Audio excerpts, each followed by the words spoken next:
The South Texas Builders Association is really a voice for a lot of other businesses, other construction companies, builders that have really been hit by ICE. Look, they all, agree with ICE, that ICE needs to do its work.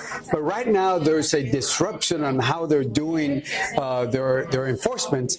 And so the purpose of this meeting for me was to hear them out and try to come up with some ideas. I have already contacted the office of the folks up there in headquarters, and they're willing to sit down with me. But I'm going to say, can I bring some people from South Texas so they can present some ideas where you can still ICE, do your work, and then have them have a little stability and predictability in the work, because otherwise it's having an impact. I mean, think about this.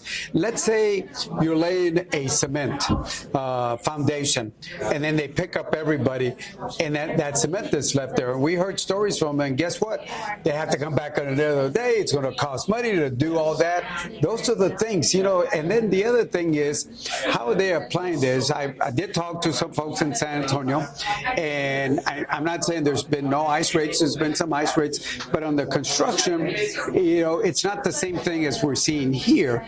And the other thing is, but there are still people up there that are seeing what's happening in the media and are afraid to show up at construction sites because they're afraid they're going to get picked up. And the other thing that really gets me is when they pick up everybody, some of them are American citizens, and for hours they sit there before they can say, I'm a U.S. citizen. What do you hear from your colleagues in Congress from other parts of the country? Are they suffering to the same extent as the industry down here?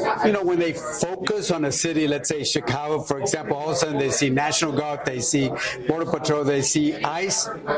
We see this every single day. We've had Border Patrol, of course, from the beginning.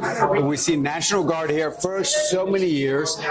We've seen ICE here for so many years. So they only get a snapshot of what we see here on the border. And again, here in the border, we're big supporters. I sit on the Homeland Appropriation. I support ICE. I support Border Patrol, OFO, all those folks. I support them. But we got to find a way how we can coexist with the local community.